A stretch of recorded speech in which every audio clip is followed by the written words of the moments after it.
kritik yang merupakan saran, koreksi, dan masukan yang berkaitan dengan kepentingan masyarakat luas itu tidak bisa dipidana.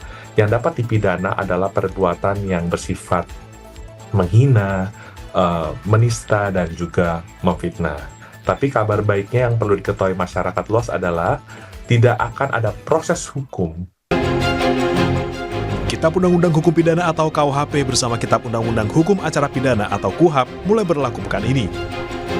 Bagi DPR selaku pembentuk undang-undang, payung hukum ini dianggap memberikan pembaruan terhadap penegakan hukum. Ketua Komisi 3 DPR Habibur Rahman menyatakan, pemberlakuan KUHP dan KUHAP merupakan sejarah penegakan hukum di Indonesia yang lebih berkeadilan.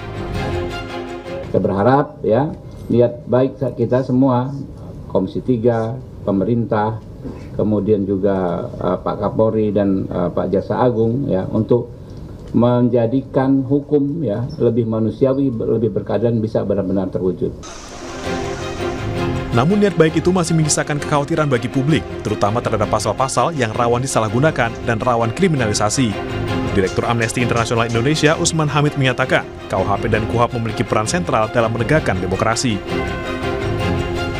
KUHP pidana baru melonggarkan kriminalisasi terhadap warga negara dalam konteks mengkritik pejabat. Dalam sebuah negara yang demokratis, tentu hukum pidana, hukum acara pidana memiliki peran yang sangat sentral. Paling tidak 3 hal: menjaga keadilan, melindungi hak asasi manusia, dan mencegah penyalahgunaan kekuasaan negara. Nah, sayangnya hukum pidana dan hukum acara pidana yang baru saat ini tidak meyakinkan untuk menjamin adanya terjaganya keadilan, perlindungan hak asasi manusia, dan pencegahan penyalahgunaan kekuasaan. Karena itu kami mendesak agar kedua undang-undang ini dibatalkan.